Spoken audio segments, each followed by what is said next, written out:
dos CIs PWM. Tá todo mundo me escutando bem aí?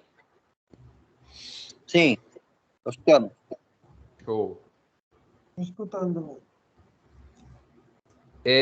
Então, o seu Medina me perguntou a respeito dos PWM. Eu acredito que a dúvida dele é qual a tensão de alimentação, se é todo mundo igual ou não. O VCC, ali a parte do VCC de disparo deles. Assim, em suma maioria, vocês vão precisar fazer. Vamos detectar quem é. O Edilton. Oi, Edilton, joia? Edilton? Minha técnica. Vamos lá. Então, a questão do CIs PWM, ou como qualquer outro dispositivo ativo, vocês vão precisar verificar o datasheet. Vocês vão ter que entender um pouco como funciona ali, pegar o datasheet para entender qual que é a alimentação, a mínima tensão que ele precisa para funcionar, qual que é o mínimo da tensão de disparo deles, qual que é a corrente do dreno, se ele já for MOSFET, PWM dentro dele.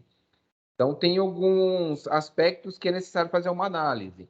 Eu acho que vocês estão, que nem o Medina me perguntou, mas porque eu postei lá no grupo de eletrônica lá industrial a respeito daquela SSW03 que eu fiz hoje à noite. Acho que ele queria saber como que eu identifiquei qual a tensão ali do pino de alimentação. Então, depois das análises que eu vi que não tinha nenhuma queima não tinha nenhum componente danificado no circuito, eu verifiquei qual que é o CI-PWM, baixei o datasheet dele e lá eu constei que ele tinha que ter no mínimo 14 volts no pino de alimentação para começar a fazer o pulso do PWM dele. Ou seja, a tensão de startup tinha que ter no mínimo 14 volts. E também eu analisei o diagrama esquemático da placa de potência do SSW03. Uma das vantagens de você ter o esquemático dele é essa, que aí você consegue analisar bem mais rápido. Vocês querem ver um pouquinho que eu abro aqui o esquemático para a gente dar uma olhada nele? Da onde identifiquei? Pode ser, Edson, mas só uma pergunta. Sim. Aquele do CFW8, você já viu o TL2344? Sim. 2844. Tem o 3844 e o 2844. Os dois são o mesmo CI. Se eu não me engano, o que muda é a corrente de trabalho. Mas para as fontes que a VEG trabalha com esse CI, ela vai utilizar o MOSFET externo. Então, qualquer um você pode substituir. O 2844 e o 3844. Beleza. Tá, deixa eu abrir aqui. Deixa eu pegar o diagrama esquemático desse. Só um pouquinho. Software aqui. SW3. 0440.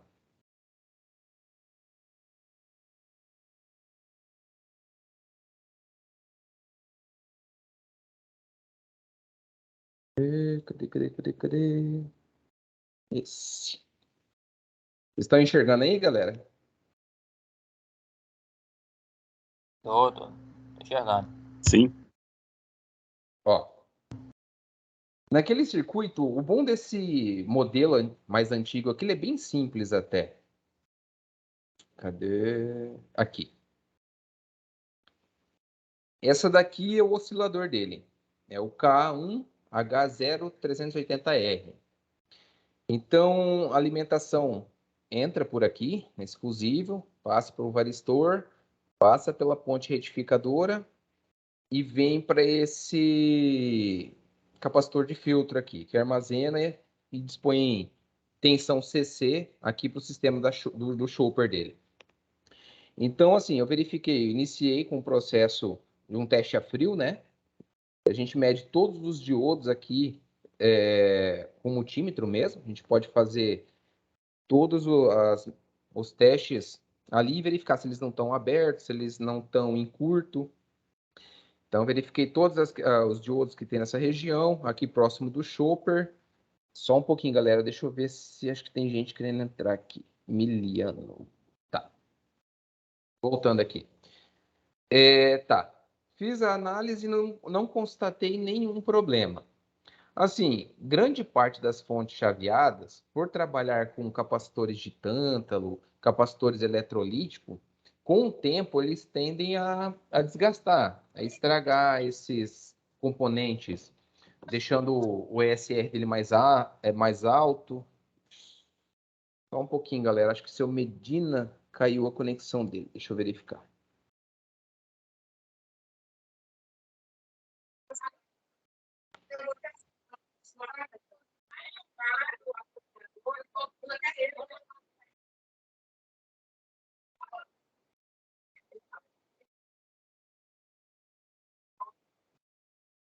Oi, seu Medina. Acho que ele entrou na sala errada. Deixa eu arrumar aqui para ele. Só um pouquinho, galera.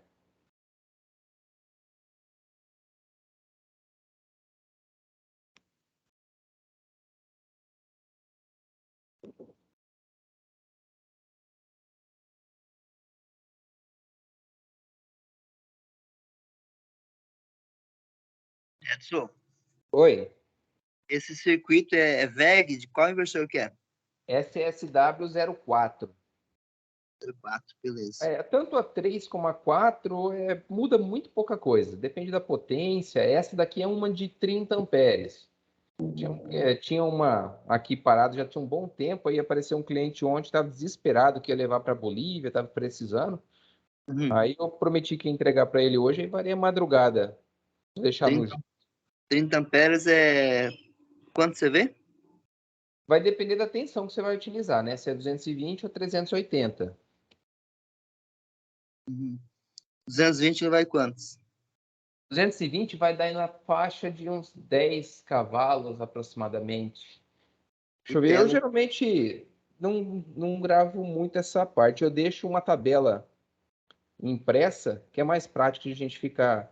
Mas Dá 10 CV, vai dar 10 CV, né? E aí vai dar na faixa de uns 10 CVs. Que o 10 CV seria 29 ampere aproximadamente, 27 ampere. Mas como 30 tem que ter uma gordurinha, né? Sempre sobrando. Isso. Aí em 380 já dá aí dá para utilizar até um motor de 20 CV ali. Vai dar no limite os 30 ampere. Legal. Cara, não sei o que houve com o senhor Medina. Eu vou ter que pegar um dia com ele particular e fazer um teste. Não sei se é a conexão dele. Ele está tentando conectar, mas não está conseguindo. Me dá só um minuto, galera, para tentar falar com ele e resolver para ele, para ajudar o homem. Para achar.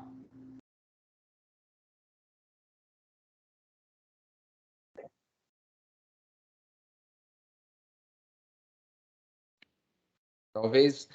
A questão de fazer aula sábado à noite, para você está tranquilo? Como é que tá? Para mim tá tranquilo, Edson. Eu vou Pra mim- minhas aulas tá presencial, mas se Sim. dá para outro, eu arrumo um jeito aí. Qualquer coisa que vocês quiserem adiantar um pouco, eu estou fazendo 7 horas, dá 20 horas horário de Brasília. Se quiserem fazer 4 horas, aí vai de acordo com vocês. O que ficar bom para vocês, tá bom para mim. Pra mim esse horário tá bom, entendeu? Aham. Sábado eu não tenho nada, não. Programado, então ficou bom esse horário pra mim. Show. Tem um cara falando no grupo que não tava. Eu não sei. Eu acho que o Lucas hoje não pode participar, mas era porque ele tinha um atendimento hoje de urgência. Eu não lembro quem. Acho que o Tony Daré, não pode participar também, acho que por causa do horário, mas, gente, mesmo vocês não conseguindo participar na aula ao vivo, podem estar entrando em contato, tá? Direto, não precisa só na aula vocês tirarem dúvida. Eu estou aqui para já auxiliar vocês no que for preciso. Bom, vamos voltar lá então para o diagrama, para a gente não perder muito tempo. Tá, então, como eu disse, eu fiz todos os testes, né? Os testes a frio, medindo as resistências dos capacitor, em escala de resistência mesmo, medindo as resistências dos elementos resistivos do componente, diodos, e não havia nada. Chopper, estava aparentemente tudo tranquilo. E, como eu disse, fontes muito antigas tendem os capacitores, tanto eletrolítico como de tanto, se danificar.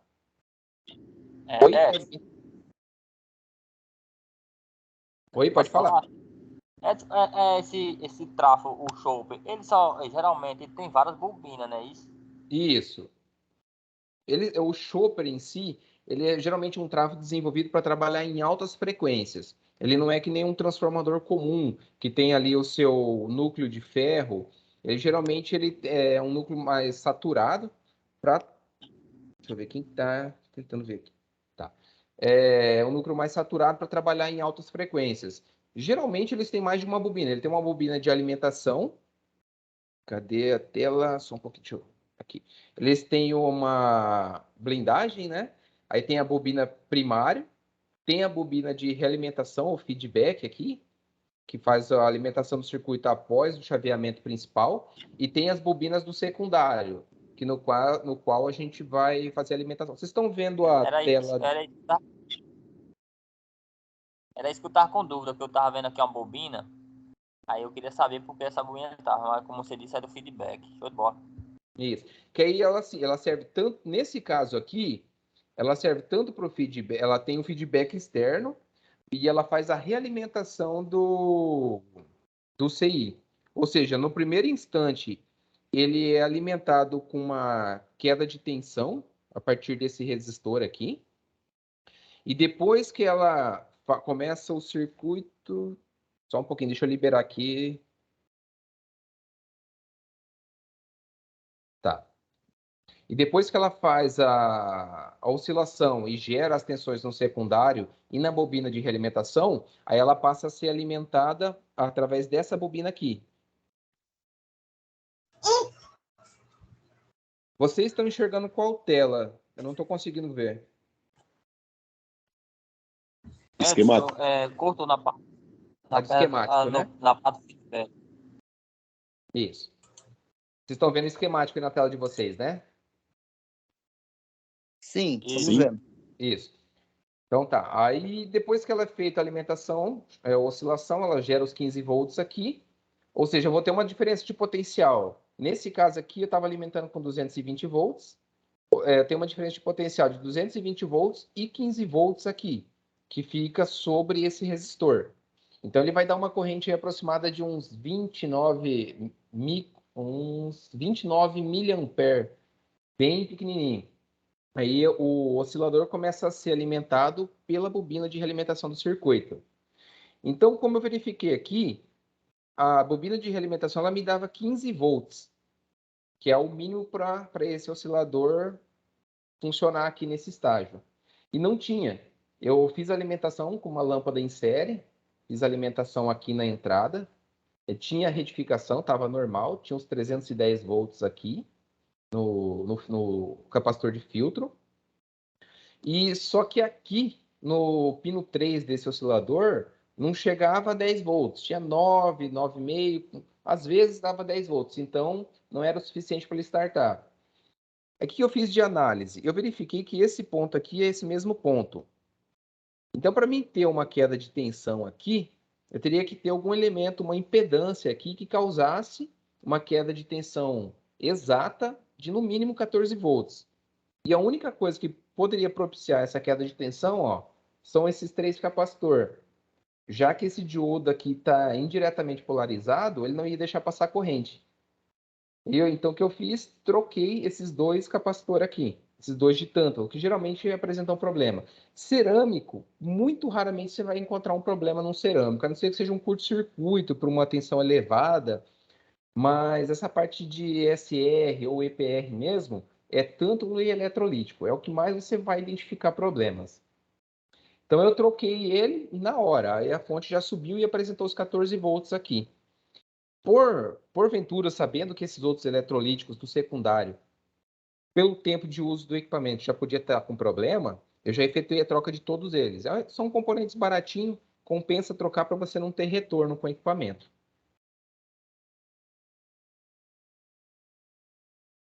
Conseguiram entender aí, galera? Sim. Sim, consegui. Entendi. Alguma dúvida? Alguma coisa que a gente pode estar sanando?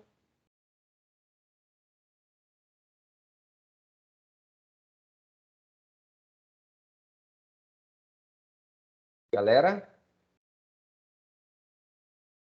Por mim tá tranquilo, professor. Por mim tá tranquilo. Tá travando a minha imagem aí, galera?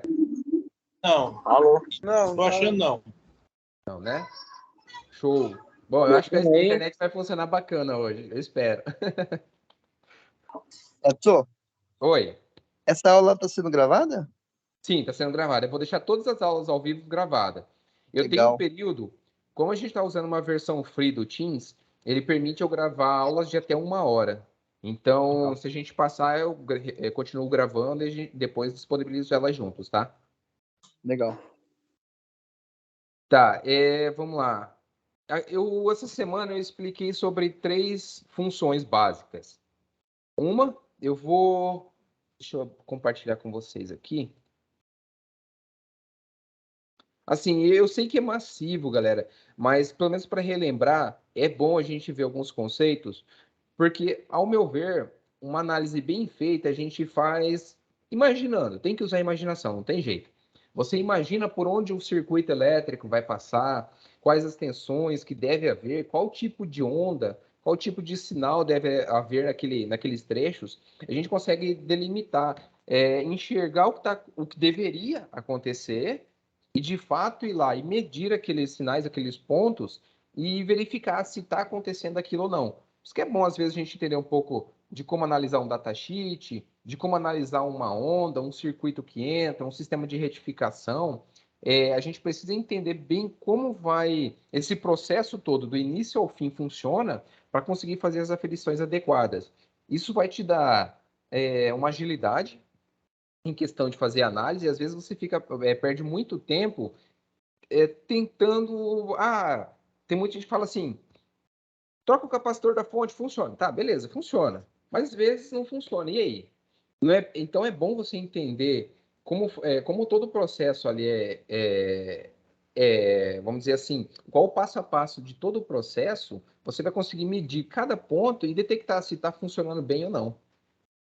Então, assim, aquela parte é chata. Eu vou tentar. Não, a aula de quarta-feira, agora eu vou tentar fazer quase toda a prática. Assim, prática mostrando. Porque agora, essa segunda aula, eu vou trabalhar com parte de segurança. Então, eu vou mostrar para vocês ali, pegar um inversor de grande porte, pegar um inversor de pequeno porte, mostrar para vocês como desenergizar, como ter os cuidados devidos, como utilizar a lâmpada em série. Eu acredito que muitos já saibam bem sobre esse processo, mas eu vou mostrar passo a passo como fazer. Então, mais na prática do que na teoria, como eu fiz nessas 3 primeiras aulas.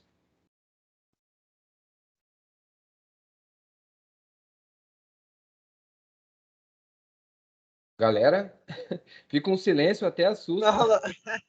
Tô escutando, tô escutando. Não, tudo bem, é isso aí. Ao vivo, ok. Perfeito. Estamos vendo aqui direitinho o que tá falando, prestando atenção nos detalhes.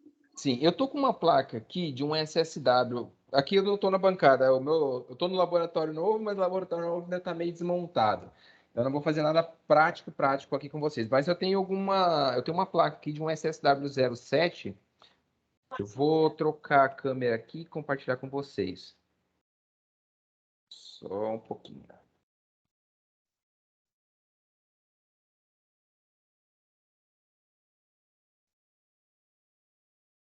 Esse laboratório tá ficando top seu, hein, Edson?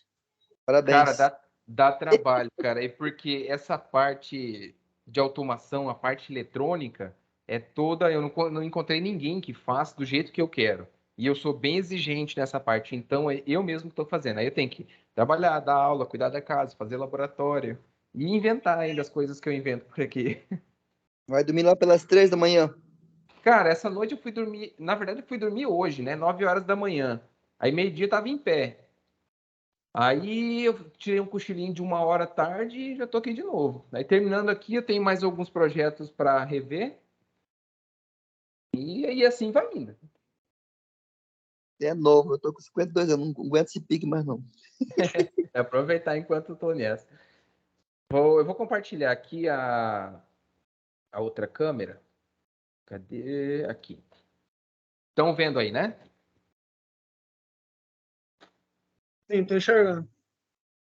Só um pouquinho, deixa eu liberar alguém que entrou aqui. Ah, seu Medina. Vamos ver se ele consegue. Oi, seu Medina. Oi, seu Medina.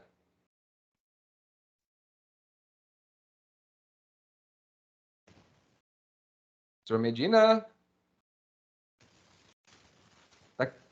Tá escutando? Acho que ele tá com um probleminha técnico lá.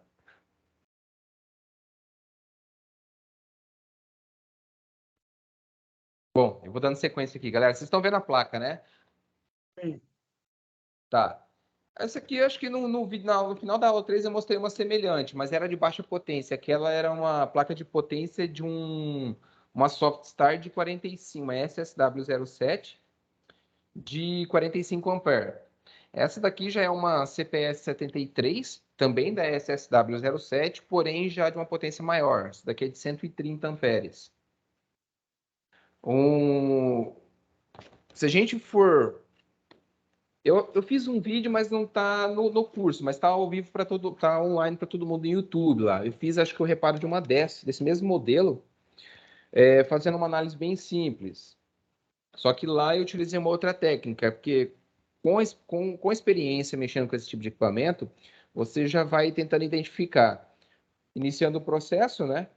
A gente tem as entradas aqui da alimentação. Essa placa trabalha tanto com 110, de 94 a 240 volts, se eu não me engano. Mais 110 ou 220 volts a alimentação dela. Então, a gente tem a entrada dela aqui. Ela tem os barramentos, as trilhas, que fecham um circuito aqui no varistor. Eu vou mostrar ela aqui, tá? E daqui a pouco eu abro o diagrama esquemático dela para a gente poder fazer essa comparação. Então, ela passa por esse varistor. Depois, sim. A imagem está mostrando pela tela do notebook ou pelo celular? Essa daqui eu estou usando uma webcam externa, mas eu vi que a qualidade dela não está legal. Então, o que eu vou fazer? Na próxima semana, eu vou pegar vou fazer com o celular, porque ele tem o autofoco. Então, de acordo com a distância, ele arruma a nitidez da imagem e fica melhor. Ô, Edson. Sim. Gostaria até de aproveitar esse momento para parabenizar as imagens que você postou lá nas aulas. Imagens muito boas. Parabéns aí. Obrigado. Eu fico até lisonjeado com o carinho de vocês, porque, querendo ou não, assim, eu quis realizar, eu estou ministrando esse curso porque eu não tinha intenção. Mas, assim, uma grande quantidade de pessoas começou a me ligar. Eu falei, se a galera está precisando, então eu vou juntar o útil ao agradável, né? Então, eu vou fazer, eu ainda estou meio nervoso com essas primeiras aulas, eu não sou muito de fazer vídeo, mas a gente vai perdendo esse medo, o famoso medo de palco, né? Talvez um pouco desses podem perceber que eu tenho um pouco de gagueira ainda, mas com o passar do tempo acho que vai melhorando e eu vou conseguir explicar melhor para vocês isso daí. O importante é o conhecimento, né? Tá indo bem. Sim, eu prezo muito, porque eu, assim, particularmente, eu acabo assimilando as coisas muito rápido e fácil, mas eu tenho medo de não conseguir transmitir do mesmo jeito que eu aprendi. Às vezes, por isso que eu pergunto muito para vocês se vocês ficaram com alguma dúvida, se estou conseguindo passar esse conhecimento. Eu vou pegar essa didática ainda, esse meio de poder passar esse conhecimento para vocês com o passar do tempo agora. Aí eu vou conseguindo ter um feedback, se eu estou conseguindo explicar legal, se não estou. Tá? Edson, só uma pergunta. Igual você tá com uma placa dessa aí na bancada. Para você iniciar o conserto dela, você energiza ela do jeito que tá aí? Não, nunca Não, faça né? isso. Não, né? Ó, a Softstar, a vantagem dela é que nem... Assim, a Softstar não armazena energia. Ela vai fazer o controle só do corte da onda. Então, o risco de você pegar nela aqui é menor. Mas ainda tem alguns capacitores que podem armazenar uma certa quantidade, muito pouca. Mas você não tem esse risco. Então, assim, primeiro passo, pegou uma Softstar, está danificada. Você vai verificar o que o seu cliente falou para você. Ele vai falar, a Softstar liga, porém da E03, ou não dispara, ela pisca querendo disparar e de repente entra um read. Geralmente esse fator, quando ela só pisca querendo, parece que ela vai partir, porém não parte, geralmente indica que tem ou um problema no disparo, mas na maior parte dos casos que eu peguei aqui tinha um problema no tiristor. Um tiristor danificado, ela já não parte, ela vai piscar o LEDzinho, parecendo que vai partir, mas aí de repente aparece o read e fica Sim, e nós estava com um problema desse sistema, não sei se você lembra, que esse mesmo problema que você explicou aí, né? Sim. Você lembra, né? Então. Isso, lembro sim. Então, aí a primeira coisa, Softstar, pelo fato de não armazenar energia, eu não tenho risco de manipulá-la que nem se fosse um inversor. O inversor, se você desliga ele pode armazenar energia e ir até por 5 dias, dependendo do modelo de inversor. Aí, se você meter a mão direto, você pode tomar um choque, pode queimar a placa. Então, a primeira coisa, eu verifico o que o cliente me falou. Ela liga, mas não parte. Beleza, então eu sei que o sistema de fonte provavelmente está ok. Mas, mesmo assim, eu não ligo ela. Eu tiro a tampa por cima e vou fazer uma verificação, uma análise, uma inspeção visual. Tá legal? O que eu faço? Coloco uma lâmpada em série. Isso é para garantir mais a segurança de vocês do que do equipamento, tá? Equipamento, se queimou, você vai lá e compra outro, dá para o cliente. Se você tomar um choque, a coisa pode ser feia. Mas assim, beleza, pego, faço uma inspeção visual, faço um teste, principalmente na fonte retificadora, verifico o circuito como é que tá. Tá bacana? Eu pego uma lâmpada em série e alimento ela. Partiu, energizou a fonte, show de bola, não vai apresentar problema. No caso da soft, tá? Não apresenta problema, um dano maior. Então a gente vai analisar o porquê. Quando você vai consertando direto esses equipamentos, você vai pegando os macetes. Cada tipo de erro geralmente tem um macete. Uma hora ou outra vai chegar uma bucha para você, mas essa bucha eu chamo de desafio, de experiência, de adquirir experiência. Por quê? Às vezes você se mata 2, 3 dias lá para descobrir o defeito. O defeito era porcaria de um resistor minúsculo que você nem imaginaria que era, mas aquilo ali já fica de conhecimento. Na próxima, se você for fazer, vai ser coisa de 10, 20 minutos para matar se aquele circuito tá bom ou não. Não tem como eu falar assim, eu vou ensinar isso para vocês. Eu vou ensinar como você identifica isso, mas falar, todos os segredos é impossível, tem muita coisa, cara. Mas voltando para a parte de alimentação, eu faço uma alimentação com uma lâmpada em série, funcionou a fonte, funcionou, não apresenta nenhum erro. Eu nunca alimento a parte de potência quando eu vou fazer um teste, tá? Eu só alimento o circuito da fonte. Geralmente eu até tiro da placa, porque soft start são mais fácil. Como a parte de controle é alimentado separadamente da parte de potência, então é mais fácil de a gente extrair ela e fazer alimentação em bancada. Fiz a alimentação, faço os testes, por exemplo, na SSW07, erro E67, se eu não me engano, que é frequência da rede fora de padrão. Sequência de fase invertida, né? Não, deixa eu... Acho que ou é E67 ou é E70, que é frequência de rede. Que às vezes o que acontece? Todo o circuito passa por vários isolamentos galvânicos, depois passa por retificadores, que nem esses diodos que a gente tem aqui embaixo. Talvez vocês não vão conseguir enxergar muito, porque essa câmera não está legal para isso. Deixa eu ver aqui. Cadê?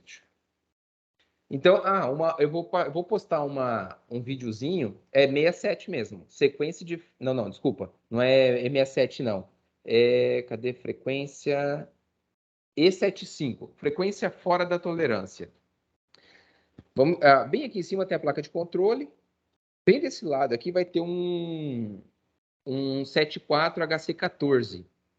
Geralmente é batata. E todas que vieram para mim que tinha problema com essa falha, frequência fora da tolerância, era ele.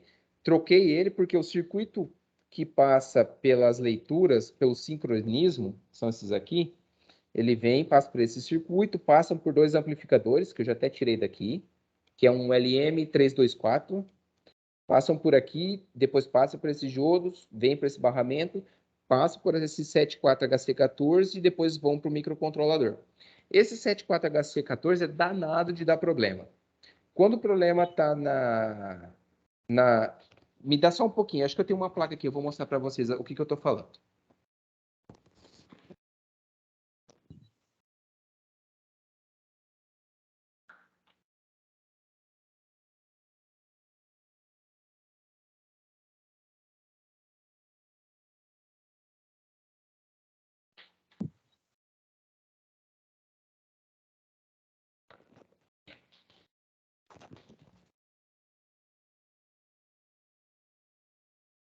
Estão me escutando, galera?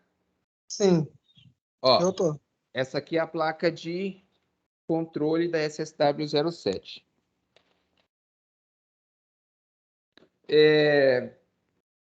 Nossa, tá muito ruim essa imagem. Depois eu vou mandar umas imagens detalhando bem bacana para vocês. Mas, ó, esse aqui é o D2, é um 74HC14. Geralmente, esse problema de sincronismo de frequência da rede está relacionado a ele. Em grande parte dos casos, está aqui. Às vezes pode estar nesse resistor, mas resistor é difícil queimar, esse R17. Às vezes chega o equipamento e o cliente fala, ela só parte pela IHM, não parte pelos bornes. Verificar esse circuito optoacoplador aqui. Geralmente ele dá problema também. Outra dica, parte de disparo. Eu consertei 2 plaquinhas dessa que ia para o lixo, mas eu tinha um tempinho sobrando, eu fui futricar elas. E eu verifiquei que aqui tinha uns barramentos, umas trilhas rompidas. Cara, foi quase que uma cirurgia cerebral, porque esse troço é muito fininho, mas deu para fazer bem feitinho e depois resinar. Circuito de disparo e análise da tensão da fonte. E70, se eu não me engano, a falha. E70 dá problemas na alimentação da fonte. E o circuito de disparo, às vezes você pega um que os SCR, os tiristores estão bons, porém você liga ela, funciona, mas o motor trepida. Isso indica que tem problema no disparo ou os tiristores estão com problema.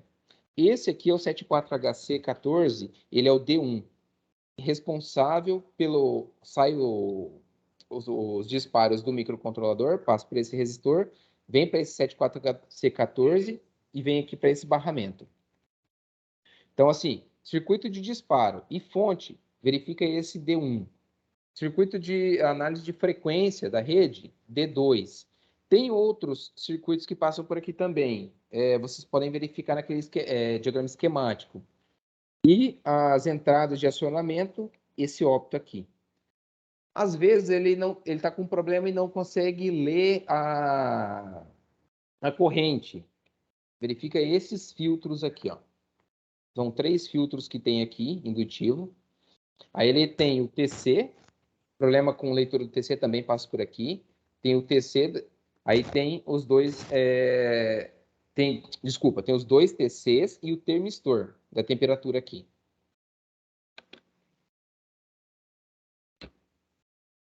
Deixa eu só responder aqui. Não estou conseguindo entrar na reunião. Sim. Deixa eu só responder o Tony aqui no WhatsApp.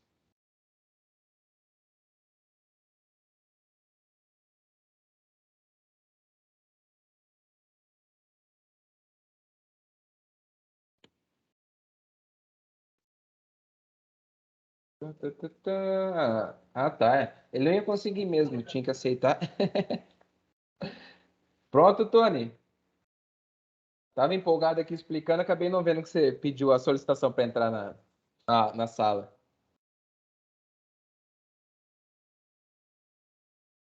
Andrew. Tá. Vamos lá. Onde que a gente parou naquela parte? Tá. Por exemplo, voltando àquela parte de alimentação que o Carlos perguntou. Eu fiz a alimentação com uma lâmpada em série, a placa de controle ligou. É sempre bom, galera, vocês têm IHM.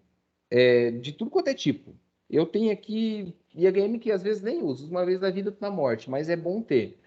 tudo quanto é tipo de HM, de sucata. Sucata é bom vocês terem também, porque tem componente que não acha para comprar no Brasil. E às vezes uma sucata te mata. Nossa, cara, resolve essa parte de manutenção muito boa. E ter uma sucata original é melhor do que um paralelo porcaria. Deixa eu ver, que o Tony. A sorte que eu não joguei fora as minhas, né? Sim, guarda, cara. Guarda. Antigamente, quando eu iniciei, eu tinha. Tava meio feio, eu jogava fora. Não, hoje eu avalio e vejo se dá para aproveitar alguma coisa e guardo. Senão eu jogo fora mesmo. Porque chega num ponto que você começa a virar acumulador, né? Aí a mulher bate em você. Aí vira bagunça, né? Nossa, cara. Eu faço parte de um grupo de eletrônica industrial mais abrangente ainda do Brasil, de outro administrador. Cara, você vê os caras falando que as mulheres ficam tudo bravas com as porcarias que eles têm em casa. E é igual em tudo quanto é lugar, não tem jeito. Só se a mulher trabalhar na área para ela entender o que vale isso daqui.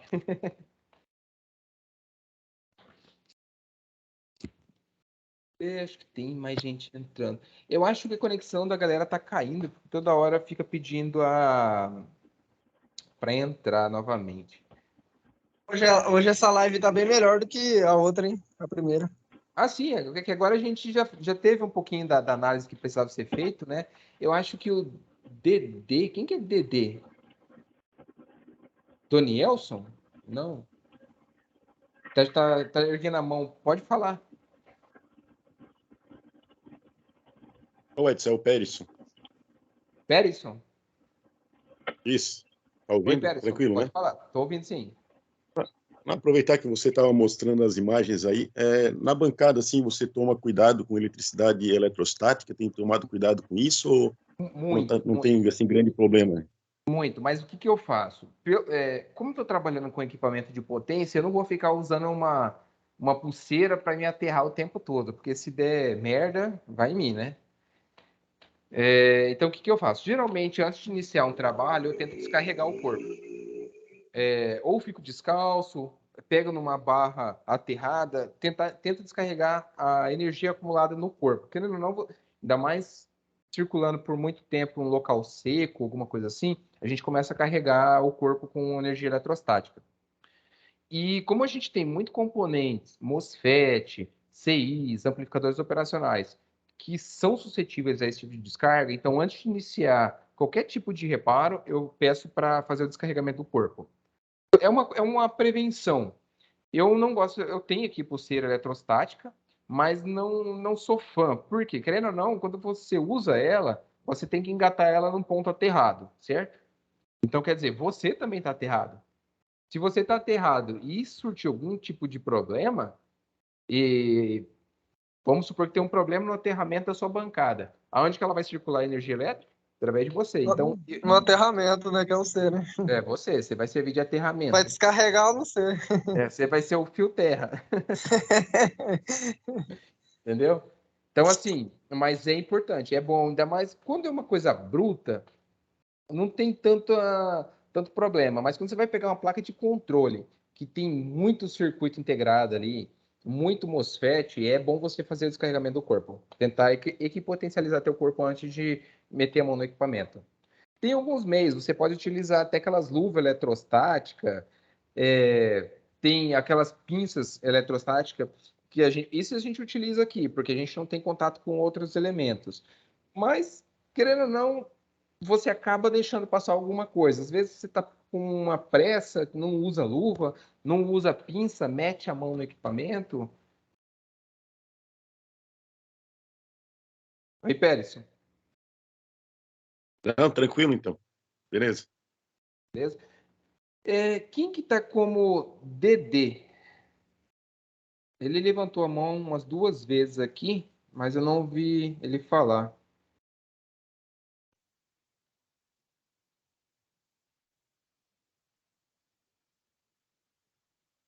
Acho que ele está tentando falar, mas não está saindo o áudio.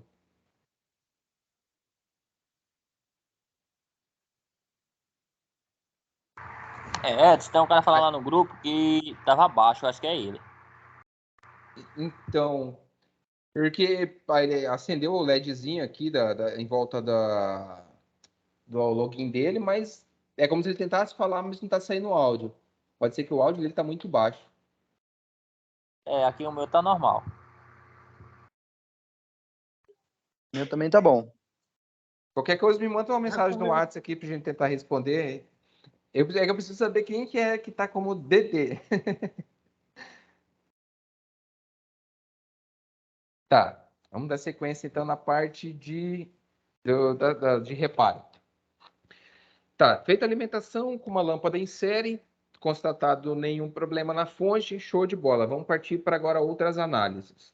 Eu vou compartilhar aqui, eu vou abrir o diagrama esquemático dessa placa, para a gente poder enxergar essa parte de sincronismo, que são dois defeitos que dá muito com a CPS 73. Problema de fonte e problema de sincronismo de tensão, de disparo, de passagem por zero.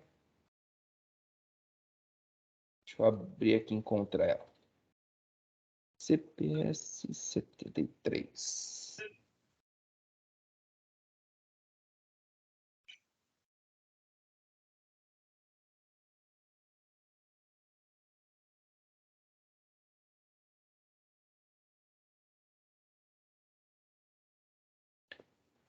Estão vendo o diagrama aí, galera? Sim. Ok. Tá. Tem como dar um zoom a mais? Não tá longe, hein? Sim. Sim? Aí, filé. Aqui, geralmente, E03 ou não parte. O que eu faço? Isso aqui foi até uma dica de um amigo nosso, da parte de eletrônica. Que tem situações que a gente está com um pouquinho de preguiça, a gente pede dica. É mais fácil procurar os universitários, vamos dizer assim. Tá, aqui. Sincronismo R. Ó, a gente tem aqui o sincronismo R, sincronismo S, sincronismo de tensão e sincronismo T. Esses óptos aqui, eu não peguei nenhum com esse ópto estourado, mas eu peguei uns aqui com LM 324 em curto. Eu consegui detectar fazendo a medição dos pinos centrais deles, que é o 4 e o 10 e o 11, se eu não me engano. Aí ele tinha uma resistência muito baixa, fiz a troca deles, maravilha, a parte de sincronismo funcionou. Mas com o osciloscópio, o que você faz para poder enxergar? A gente tem aqui o conector XC4. Cadê o XC4? Aqui, ó. É o pino 4, 5, 6 e 7. Eu vou mostrar aqui na outra câmera onde que eles estão identificados.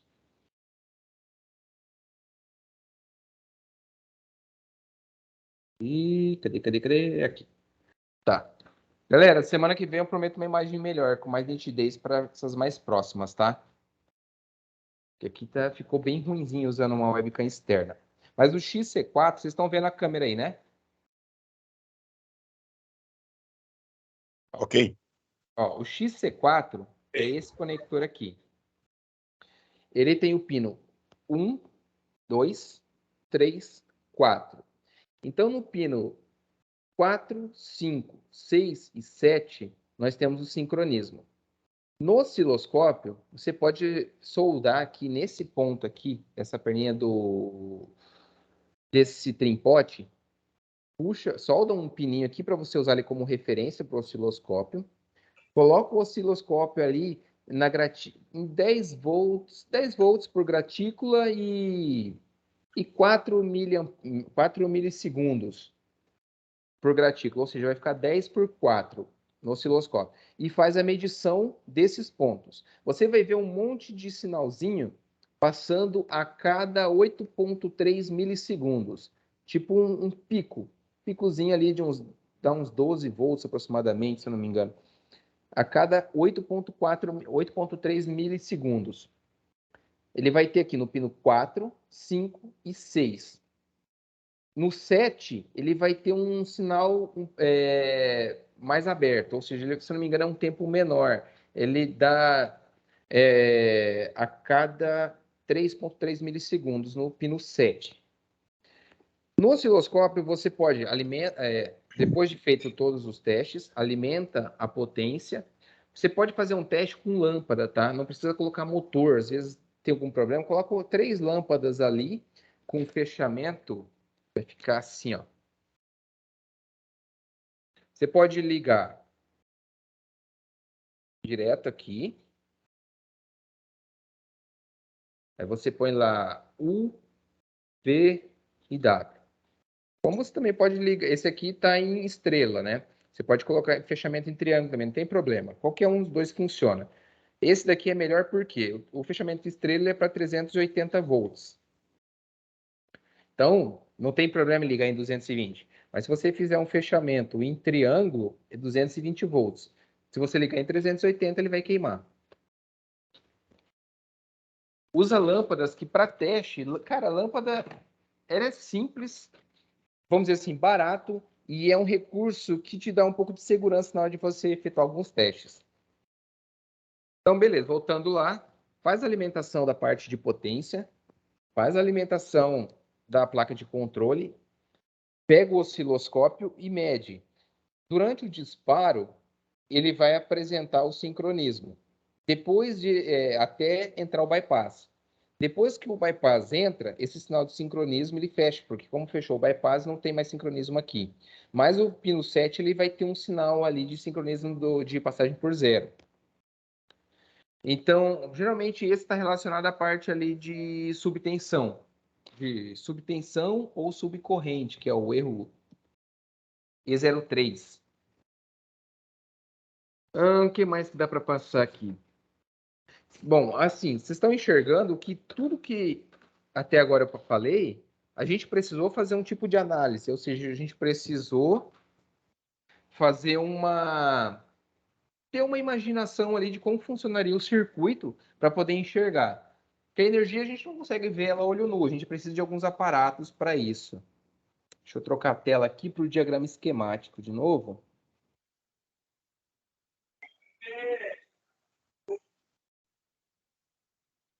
Oi? Alguém quer falar alguma coisa?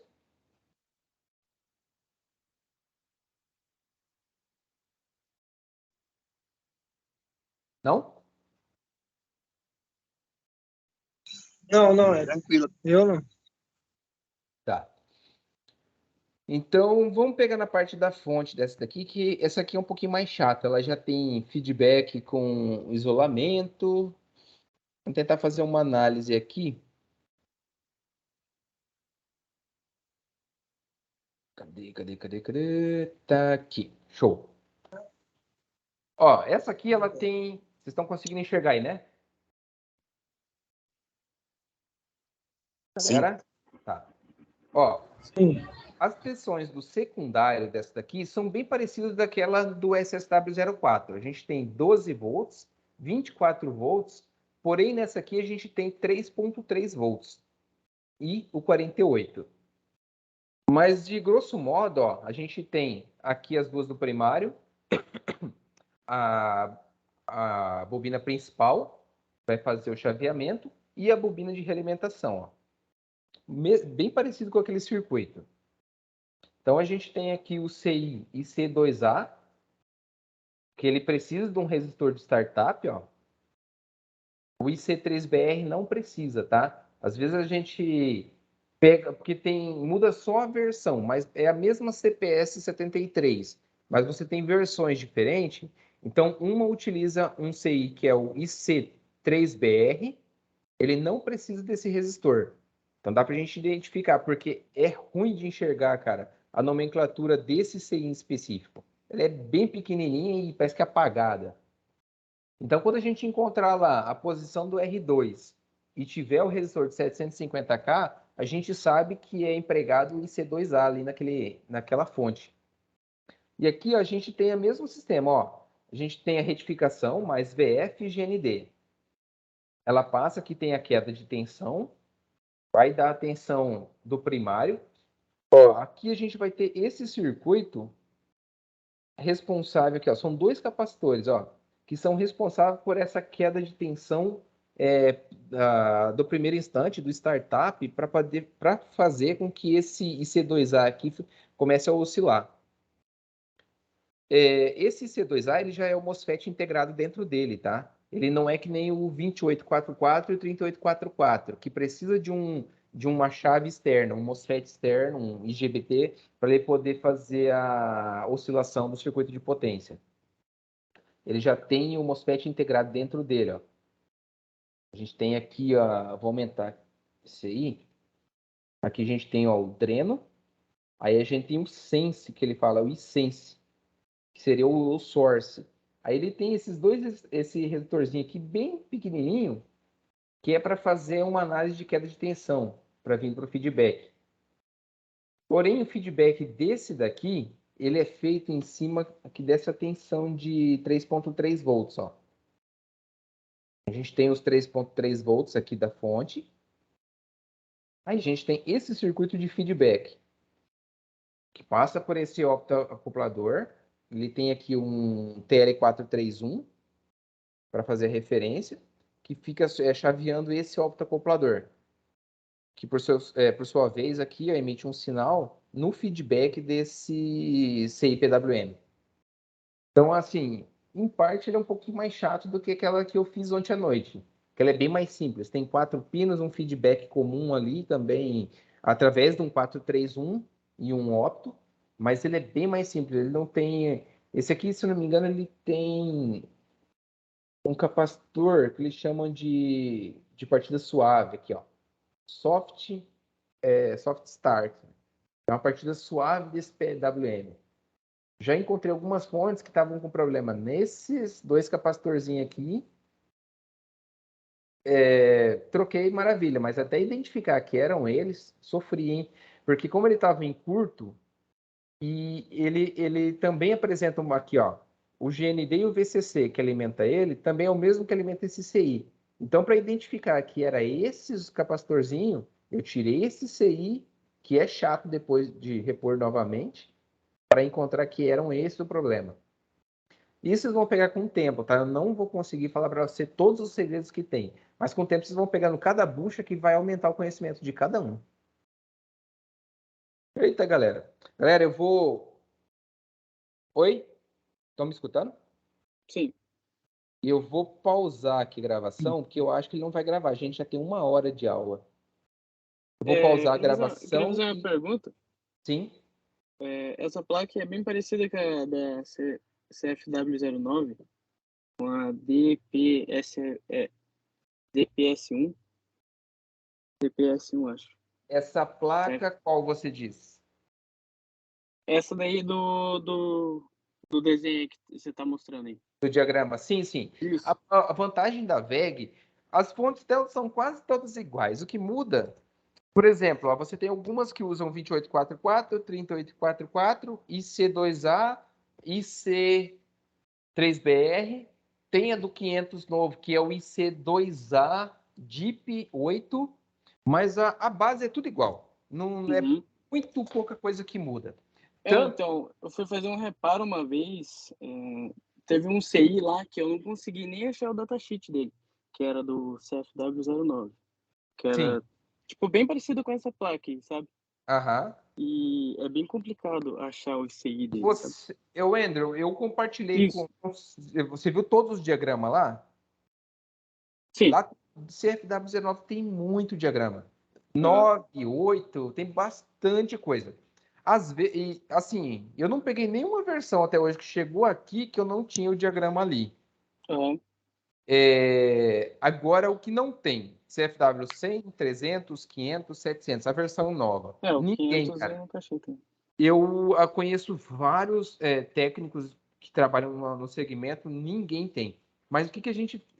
como a versão nova usa a mesma base dos mais antigos, por exemplo, o CFW11 tem ali naquelas pastas. Usa como referência. Eu peguei um CFW500, caixa moldada esses dias, que não tinha diagrama. E ele estava todo estourado.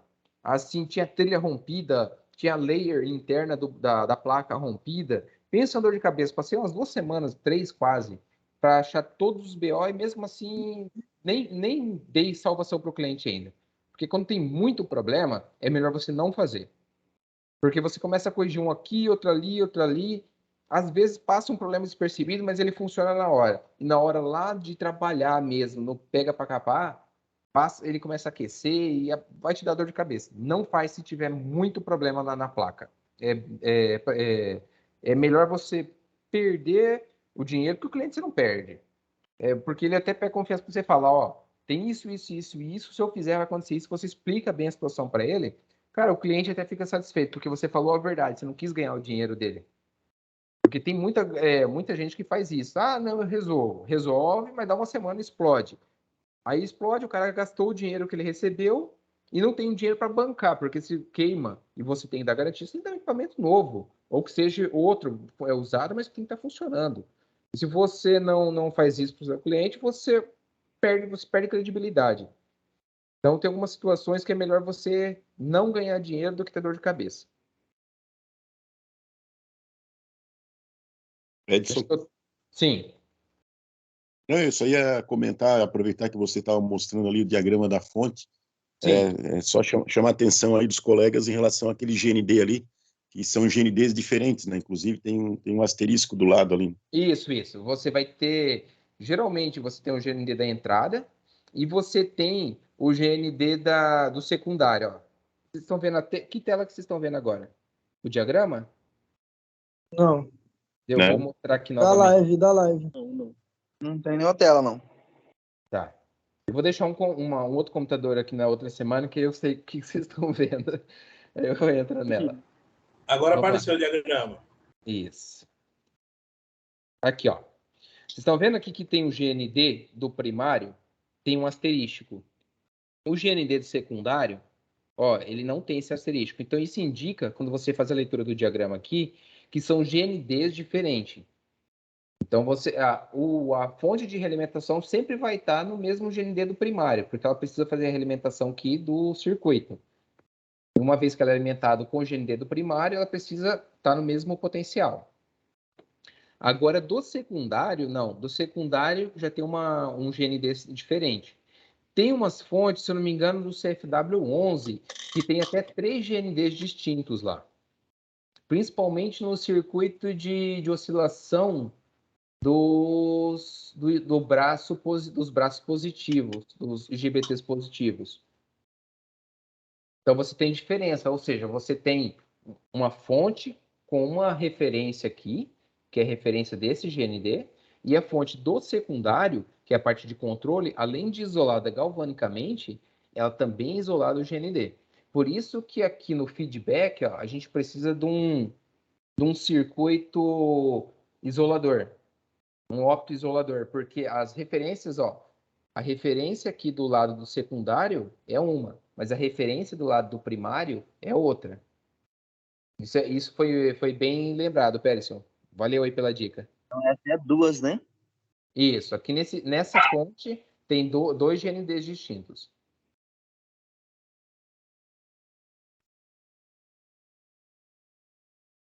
Tá. Eu vou ter que dar uma saída ali no camelódromo, mas eu vou assistir a aula aqui, tá? Tô assistindo a aula, eu não vou poder falar, tá bom? Show. Eu vou deixar gravado. Bom, eu não sei se daqui em diante ele vai continuar gravando, que eu não pausei. Tem 1h10 que a gente está discutindo aqui. Mas eu vou assistir, só não vou comentar, tá? Sim, show de bola, Paulo. Falou, até mais. Bom, galera, tem mais alguma dúvida, alguma coisa que vocês queiram saber? Assim, não adianta a gente aprofundar tanto. Eu sei que já tem especialista, tem gente que trabalha com eletrônica aqui no grupo, que estão até ansiosos para ver isso aqui.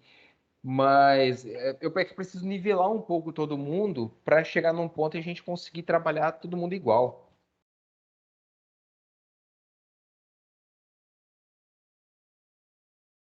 Oi, galera, estão me escutando? Sim. Entendi, perfeito. O Edson, é o Peterson de novo. Sim, pode falar. Já esgotei a minha cota ou não? Já esgotei a minha cota de perguntas ou não? Não, quanto mais, melhor. Não, só queria perguntar para você ali, aquele TL431 da fonte, assim, você já costuma trocar muito ou não? Cara, já teve situações que eu precisei trocar, mas eu acredito que foi umas 2 vezes só. É muito raro queimar um TL431, é uma boa pergunta. Mas acho que de todas que eu fiz até hoje, eu troquei umas 2 vezes. Ah, certo. Aí, assim, que ele tem 3 versões que é empregado na VEG. Que tem um SOT 23, que tem uma pinagem diferente da outra. A gente tem que tomar muito cuidado com isso. Tem que saber identificar. E tem uma versão que é um SOP 8, que ele é um CI. Esse aqui é o SOT 23, é aquele invólucro tipo um transistor SMD. Mas tem uns modelos que nem aquela de ontem que eu fiz a SSW04, ele empregava um TL431 no modelo SOP 8, que é tipo um CIzinho de 8 pinos. Ah, tá, ok. Hein, Perisson? Uma boa pergunta, essa parte do feedback. É mais fácil, em todos os casos que eu precisei fonte ali, parte de feedback, dá problema no opto isolador do que no 431. Ah, Não sei se perfeito. algum defeito dos circuitos da VEG, mas a grande maioria de VEGs que deu problema ali na parte de feedback estava relacionada ao opto. Às vezes eles têm uns capacitorzinhos. VEG, um segredo, parte de fonte. VEG, capacitor eletrolítico e tântalo, cara. Você já meio que começa por eles. É danado. VEG dá esses problemas com... Porque, querendo ou não, ali a parte de fonte, os capacitores servem como um filtro, como uma parte de retificação ali de ripple, porque é um chaveamento em alta frequência, né? E se eles não tiver meia boca, que nem teve uma linha da CFW500 que já veio de fábrica com problema, porque os capacitores eram de má qualidade. Você troca e resolve o caso. Oi, Carlos. Opa, voltar um pouco atrás, uma dúvida que eu tenho. Eu Sim, tava com esse dia com um tiro-estouro a disco, de um 07. sim.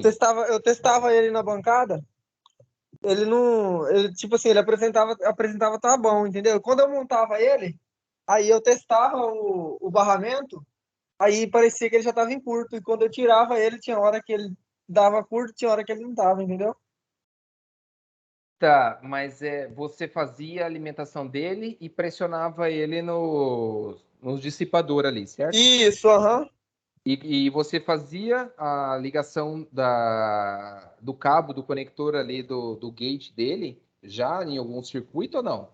Não, não. Só montando. Na hora que eu terminava de montar, eu fazia o teste ali no barramento, que é o Ah, famoso teste do BIP, né?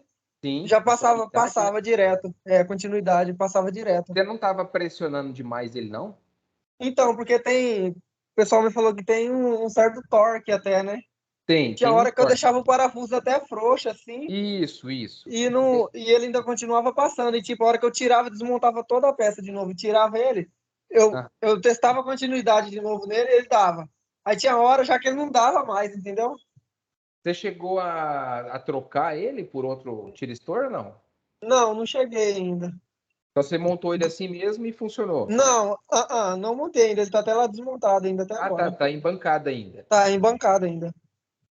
Tá, assim, tem 2 situações. Ou esse componente realmente está com problema, ou algum tipo de... Porque quando você fecha, você precisa colocar o conector ali embaixo, né, nele.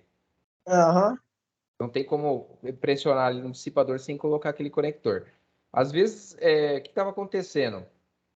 Pelo fato de estar ligado em algum elemento, algum componente, ele podia estar... Claro, mas ele não ia fazer. Por mais Então, que tivesse uma tensão, como é um tiristor, ele só vai dar continuidade se tiver corrente. Se não Aham. tiver, como ele é um SCR, ele trabalha aquele sistema avalanche, né?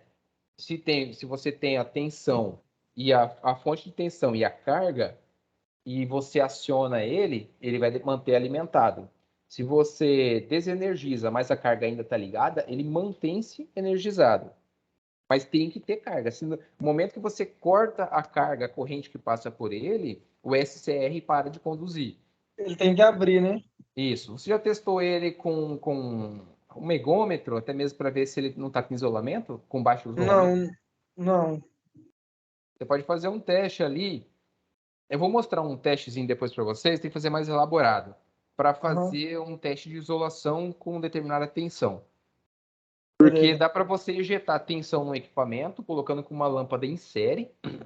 Porque os equipamentos eles vão aí na faixa de... Assim, já testei muitos, assim, entendeu? Só que, tipo assim, aqui tá difícil demais de achar essas lâmpadas clandescentes, lâmpada em série, entendeu? Não, pode usar a halogênia. A halogênia você ainda acha bastante. Halogênia também?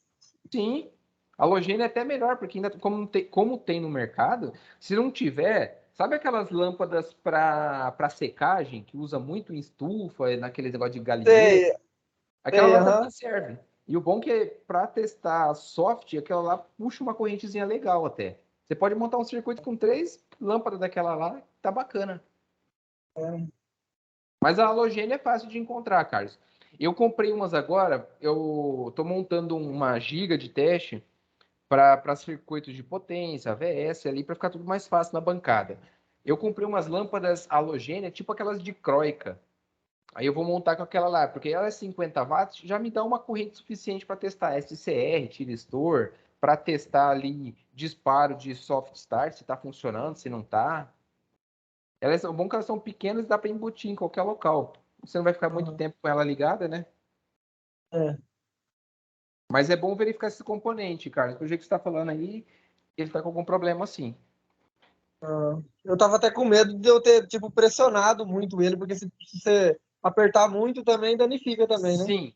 Ele tem esses tiristores a disco, ele tem um parafuso central que você não pode mexer nele, né? Você só solta pelas 2 laterais. Aquele central, aquele lá é tipo é para dar um torque ali, para você dar o ponto exato aonde parar. Só que tem que tomar cuidado, não só quanto a isso. Na hora de você sentar a pastilha ali no dissipador, ela tem tipo um limitador de posição bem no centro dela. Não sei se você viu isso.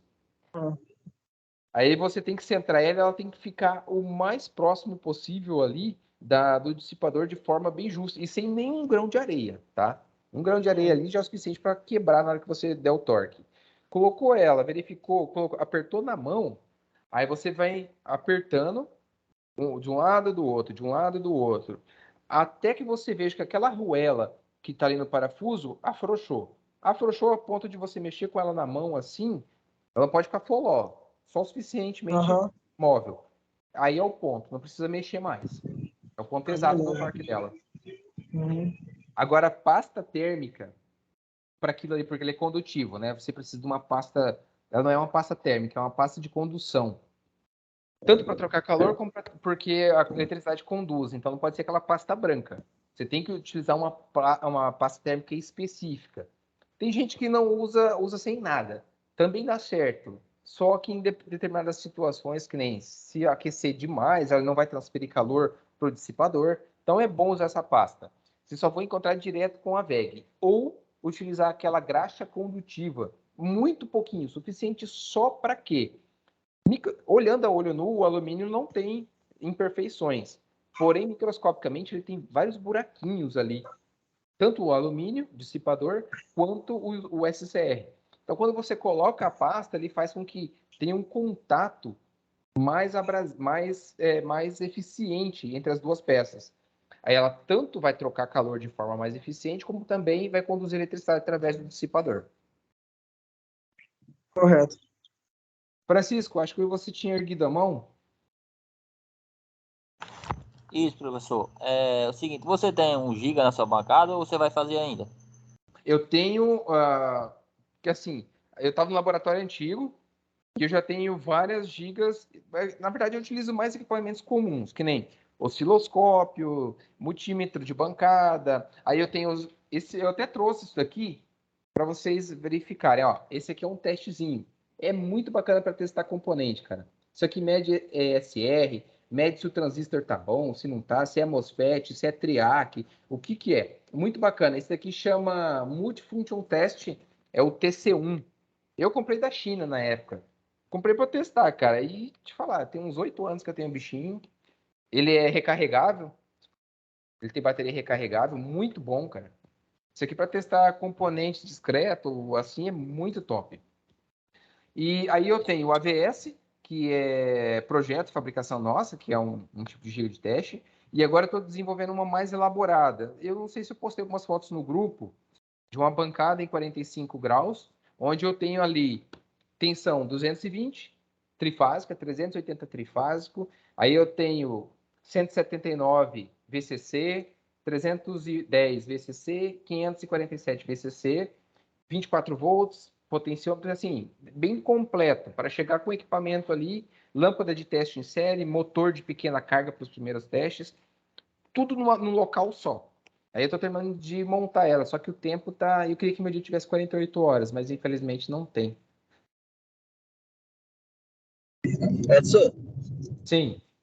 esse equipamento que você fez aí, você tem, que eu vi no vídeo lá, você tem para vender para gente? Sim, tenho sim. Eu acho que ainda tenho mais umas 40 unidades. A parte eletrônica eu tenho pronta já aqui, porém, eu que fabrico tudo, todas as peças, desde a case, a resinagem e os componentes eletrônicos. Eu vi dois, parece, você usando. Um para ver o funcionamento do motor, simulando o motor.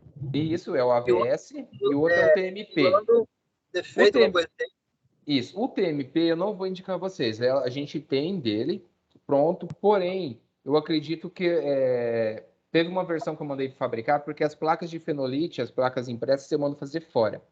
E ela veio com algum problema nas layers muito próximas e tá fechando curto, depois que a gente monta elas. Então, por enquanto, eu ainda estou estabilizando o circuito para mandar fazer novamente, distanciando mais as layers deles, para evitar que dê curto-circuito. Agora o AVS eu tenho aqui a pronta entrega. Outra pergunta, esse aparelho seu ali é no lugar das lâmpadas, né? Isso. Você pode... É que assim, as lâmpadas, indiferente se você está no semiciclo positivo ou negativo, ela aciona. O AVS, ele tem a vantagem do quê? Ele tem a distinção de qual semiciclo está funcionando. Por exemplo, se eu pegar uma lâmpada, indiferente do sentido da corrente elétrica, ela vai acionar, ela vai brilhar. Com o AVS, não. Ele só vai acender o lado do LED do dispositivo que corresponde a ele. Ou seja, pulsou o semiciclo positivo ou pulsou o semiciclo negativo. Mas vocês podem utilizar a lâmpada. Eu, no começo, usava a lâmpada. Como eu usava a lâmpada e eu queria uma coisa prática, eu desenvolvi o AVS. Eu desenvolvi mais para campo mesmo. Mas a gente pegou tanto gosto em trabalhar com ele em pancada que hoje lâmpada eu uso mais em Star, pra ser bem sincero. Edson, Sim. você pode passar valor por aqui? Oi? Qual que é o valor daquele aparelho seu? Qual que é o valor do aparelho? O AVS está saindo R$ 179,90, mais o frete. Mas aí qualquer coisa, depois me chama em particular. Beleza, então. Tá bom. Obrigado. Galera, mais alguma dúvida? A aula foi show hoje, hein?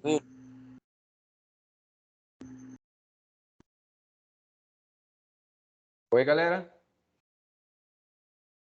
Tudo ok, professor, por mim.